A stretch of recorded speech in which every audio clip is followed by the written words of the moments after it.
எங்க ஒருத்தரையும் காணோம். டின்னர் டைமுக்கு கரெக்டா வந்துருவாங்களே. What happen? பாட்டி, நாங்க கோயில் போனதுக்கு அப்புறம் வீட்ல என்ன நடந்துச்சு? யாராவது ஏதாவது சொன்னாங்களா? சொல்லுங்க பாட்டி, என்ன ஆச்சு? ஏன் நீங்களும் அமைதியா இருக்கீங்க? நீங்க 2 பேரும் கோவிலுக்கு போனதுக்கு அப்புறம்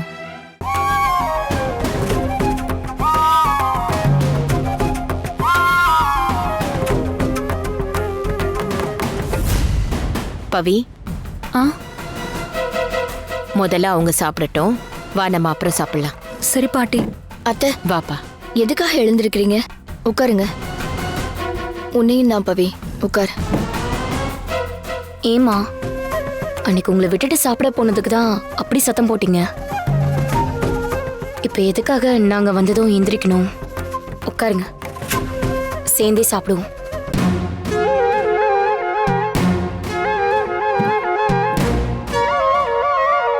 என்னடா, இது வரைக்கும் நம்மள பிடிக்காதவங்களா நடந்துக்கிட்டவங்க இன்னைக்கு சரிக்கு சமமா உட்காந்து சாப்பிட சொல்றாங்களே நினைக்கிறியா பவி? என்ன பண்றது, என் பையனுக்கு ஒன்று பிடிச்சி போச்சு. பிள்ளைங்களுக்கு பிடிச்சதை ஏத்துக்கிறது தானே பெத்தவங்களுக்கு சந்தோஷம். இப்பவும் கூட எங்களுக்கு மருமகளா வர தகுதி உனக்கு இருக்கான்னு எங்களுக்கு தெரியல. ஏன்னா ஏற்கனவே சொன்ன மாதிரி நீ வேற ரத்தம், நாங்க வேற ரத்தம்.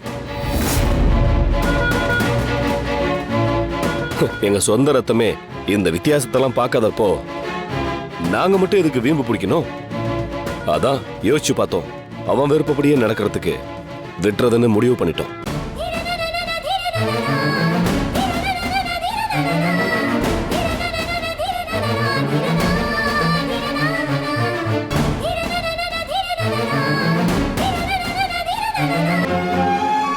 சாரி டிடி, நடந்த விஷயத்த நினைச்சு உனக்கு எதுவும் வருத்தம் இல்லையே?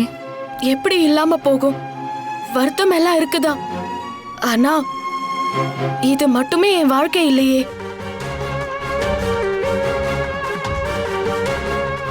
உன்னை விட அதிகமா நான் மாம்ஸ் மேல அன்பு வச்சிருந்தேன். அதே அன்பு எனக்கு மாம்ஸ் கிட்ட இருந்து கிடைக்கும் நான் எதிர்பார்த்தேன். ஆனா அந்த அன்பு உனக்கு கிடைச்சிருக்கு.